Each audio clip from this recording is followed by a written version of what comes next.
Hello guys, welcome to my channel. मैं हूँ फारिया जवेद। आज मैं आप लोगों के साथ शेयर करूँगी ऑयल। ये मेरे पास जैस्मिन ऑयल है जिसका आज मैं रिव्यू करने वाली हूँ और आपको बताऊँगी इसको हम अपने बालों में किस तरह यूज़ करेंगे।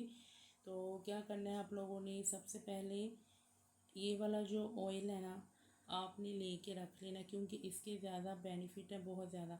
ये वाला जो ऑयल है आपने इसको अपनी बॉल में डालना है थोड़ा सा, चाहे तो आप लोग इसमें भी ऐड कर सकते हैं। ये पूरी बोतल में आपने तो ये बॉल में लेना है थोड़ा सा ये वाला ऑयल। उसमें आपने एक या दो विटामिन ई के कैप्सूल डाल के, इसमें ऑलमोस्ट विटामिन ई ऑयल है इसमें, आप इसमें और विटामिन ई के कैप्सूल 2 ऐड करें और अपने बालों की जड़ों में लगाएं। फिर लगाने के बाद हल्के हाथों से ना आप लोगों ने मसाज करनी है।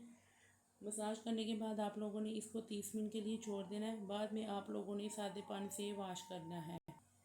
तो ये वाला जो ऑयल है इसको यूज़ करें, बहुत अच्छा ऑयल है। इससे यूज़ करने से ये होगा कि आपके बाल जितने भी सिल्की स्मूथ बाल, जो आपके बाल है ना सिल्की स्मूथ हो जाएंगे और शाइन भी होंगे। आपके बाल बहुत ज़्यादा रफ़ है ना, तो आप लोग ये वाला ऑयल यूज़ करें। इसको ऑयल को यूज़ करने से आपके बाल सिल्की स्मूथ और शाइन हो जाएंगे।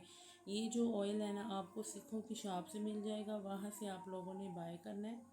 तो आपके बाल बहुत ज़्यादा रफ़ हैं, बहुत ज़्यादा बाल उतर रहे हैं, तो आप लोग इसको वीक में 2 दफ़ा यूज़ करें और इसमें विटामिन ई कैप्सूल डाल के यूज़ करें। बहुत अच्छे और बेस्ट रिजल्ट मिलेंगे आपको। तो इसको ट्राई करें, फीडबैक क्लास में दें। वीडियो अच्छी लगी है लाइक और शेयर कर दें, चैनल को सब्सक्राइब कर दें। अल्लाह हाफिज़, बाय बाय।